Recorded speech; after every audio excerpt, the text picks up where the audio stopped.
Hello and welcome to this Dawn Bus Taste Challenge. We have two mezcals imported from Mexico, unaged.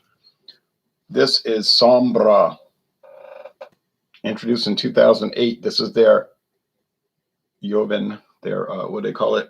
Mezcal Artisanal Joven, meaning handmade. 100% Maguey Espadín.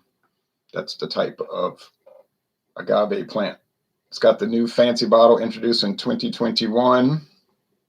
You may still see some of the old bottles around, 750 milliliters, running about $32, but Walmart has it right now for $15. Can't explain it. There it is, $15. It's a Diageo brand today. Now, the bottle says Davos brands, but apparently Diageo bought it in the last couple of months, because if you look on the Sombra website now, down in the disclosure area, privacy area, saying Diageo. You drank earlier, I know you in Louisiana, and it's 5:48 in the morning, right? Well, it's not drinking, it's a taste challenge. I wouldn't drink liquor at 5:48 in the morning. All right, Rayu, Mezcal Artisanal, Maguey Espadín, also Maguey Espadín, Joven. This was introduced in 2017, and it's handled by Pacific Edge Imports. I don't know if it's owned by them because they're talking about the family on the website and all, but it could be a situation where Pacific Imports actually owns it, but they allow the family to run it, like Miller Molson Coors does with Leinenkugels. It's like, well, y'all been running it since 1867. Just keep on being the manager of the company, the Leinenkugel family, although technically it's owned by Molson Coors. All right, anyway, S for Sombra. All right. Try not to take too long on these. Twist cap here. This is a liter bottle now. This is about $32 at Total Wine. It might have dropped. The price may have dropped a little bit, which is good. Don't want to pour too much of this stuff. 44% and 45%. That's no joke. You want to play around with this stuff. There's a wooden cap, but it's a rubber stopper. Yeah, rubber stopper.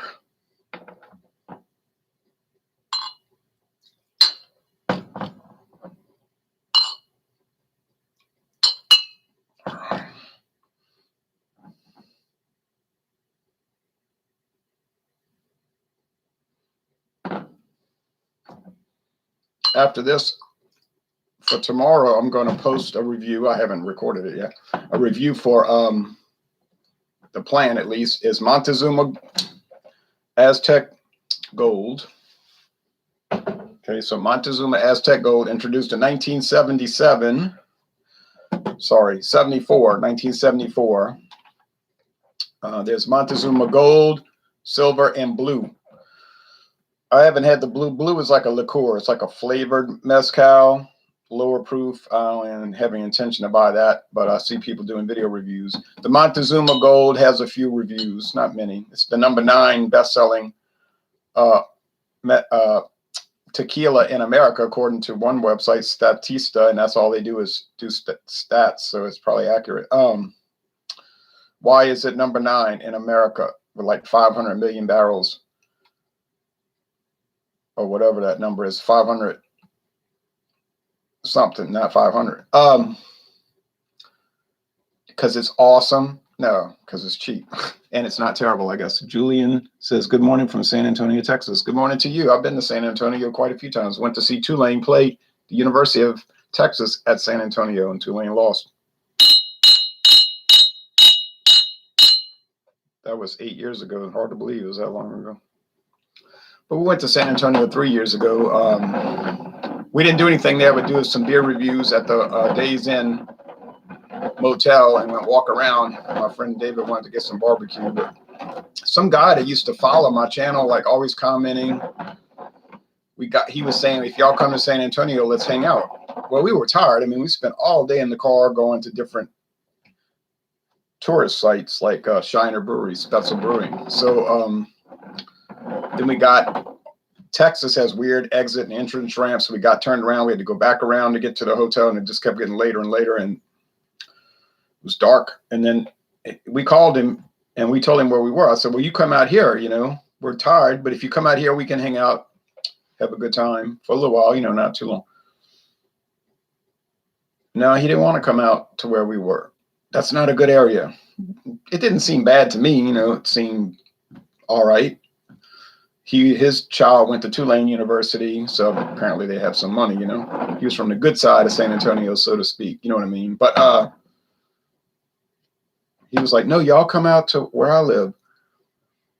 I was like, I told David, I said, I'm not driving across town to a place I don't know, and it's going to take forever to find it, and he's going to want to stay out for hours and hours drinking, and we've been driving all day, stopping and starting and stopping, and it's just too much, you know. And then I asked him about a week or two later, so what'd that guy ever say? Oh, he never talked to me again. He stopped commenting, stopped talking to us. And I thought to myself, that's very childish, you know. I mean, you just love the channel and, oh, guys, you know, it's great, and like super fan, you know. I don't know. I'm just not like that. Yeah. And then we don't give in to you, and you turn your back on us. It's juvenile, and I don't feel bad saying that because I know I'm right. All right, B Aviation. Good morning. Good morning to you, B Aviation. Now, let's say I went on a road trip, or one of the big beer review people came to this town or this area, and I wanted to hang out with them, which I wouldn't do, actually, to tell you the truth. I just comment on their channel and I subscribe. I don't like want to be like cuddly friends with them. Not say I'm opposed to it, but you know what I'm saying? I just watch their reviews, like Kentucky Brew Review. Very good. I think you do a good job, and they comment on mine. You understand? But let's say theoretically they came to New Orleans and I said, oh, let's get together, like we did with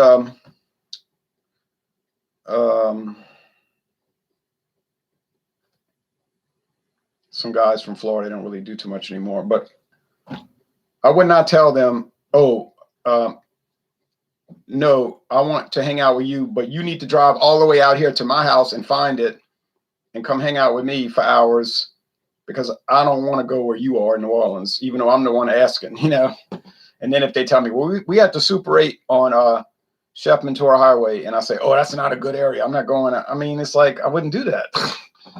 But, you know, anyway, enough ranting. If I was in LaPlace, I could stop by and leave a quick beer. Haha. Yeah, you can help clean up the rut. Well, you might run over. The streets are clear.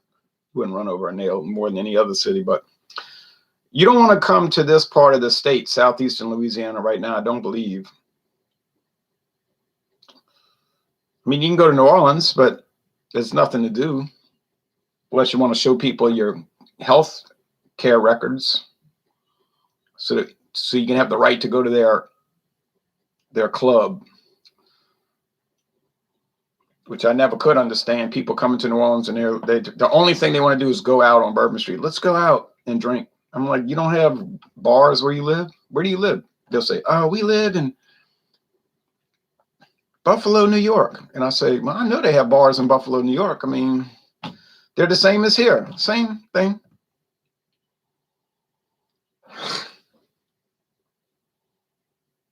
And I'll tell people that have come to Louisiana, y'all want to see some tourist stuff? No, I mean, not tourist stuff, excuse me, like historical things, interesting things. No, they don't want to see that.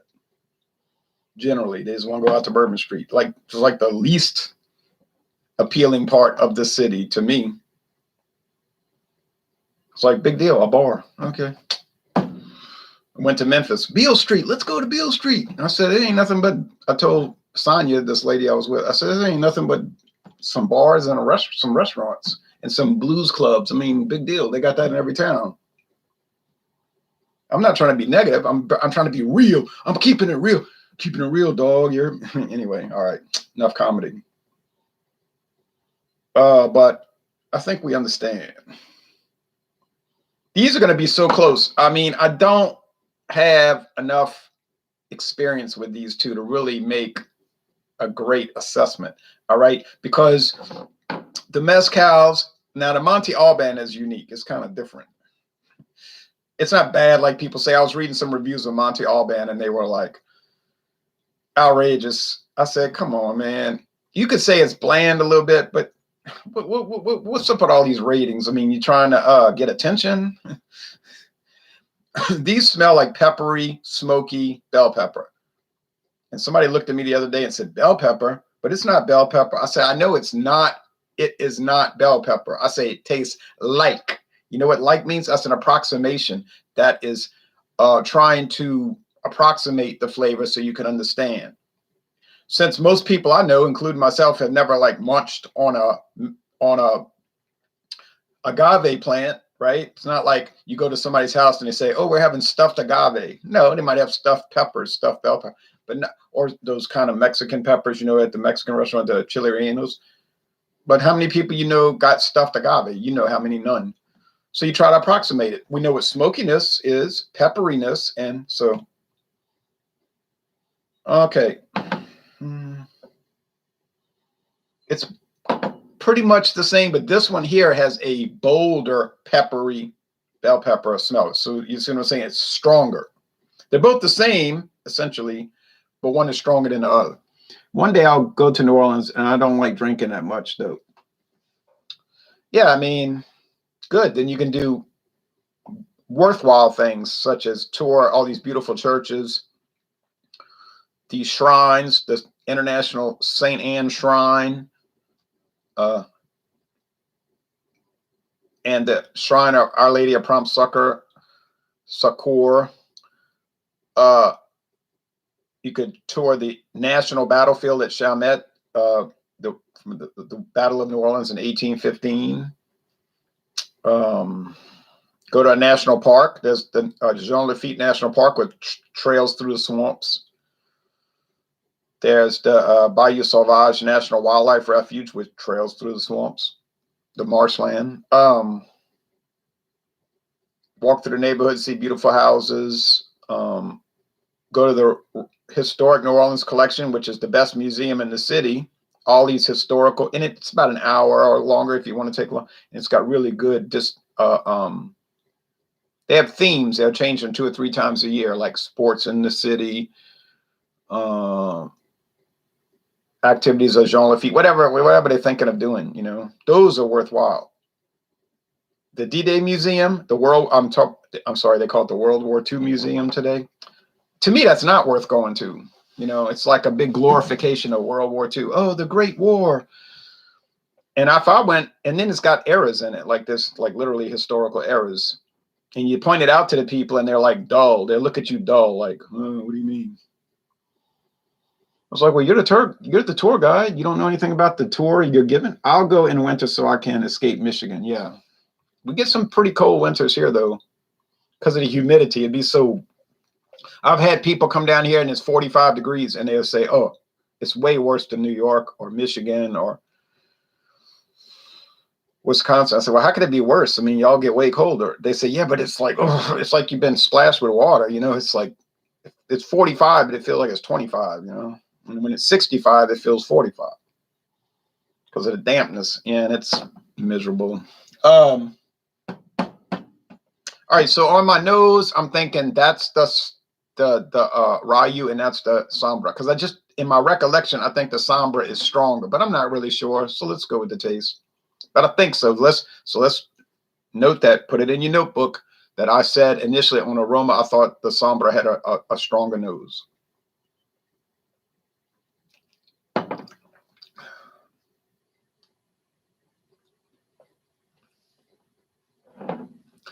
I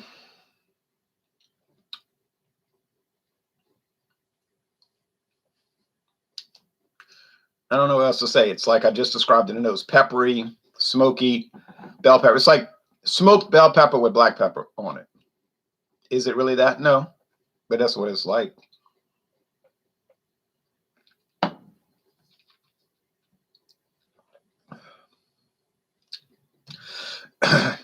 Same thing, but this is more pepper than smoke. So this one has a lot more smokiness. This one has a lot more pepperiness. 44 to 45%. I mean, you're not going to really pick that up.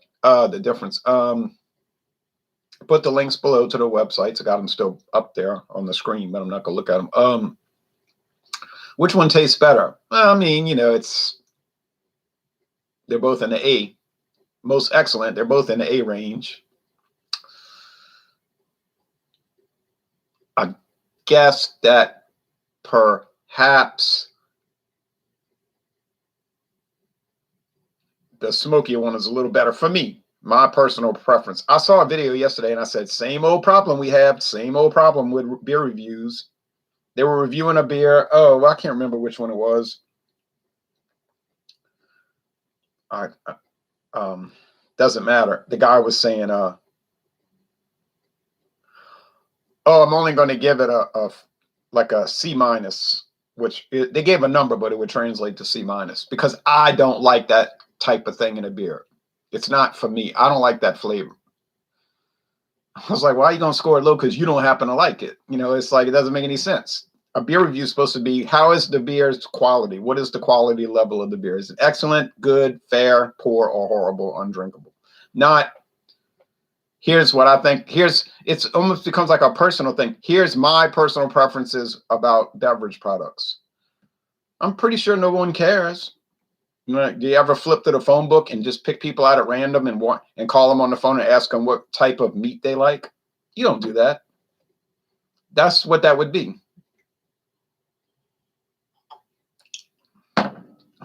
I personally like the smokier mezcal. Other people might not prefer that. It's not a reflection of the quality. It's a reflection of your personal preference. Some people like baseball and some people prefer football.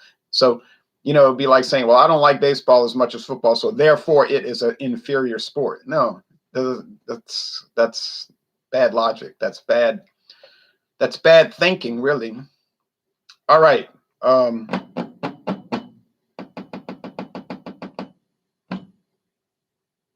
So I prefer this one, which I think is the Rayu. We're going to reveal it right now. It is the Rayu. Well, I'm pretty confident, really. But I got to be careful because I do tend to get overconfident, and then I wreck myself before I check myself. But on these reviews, these taste challenges,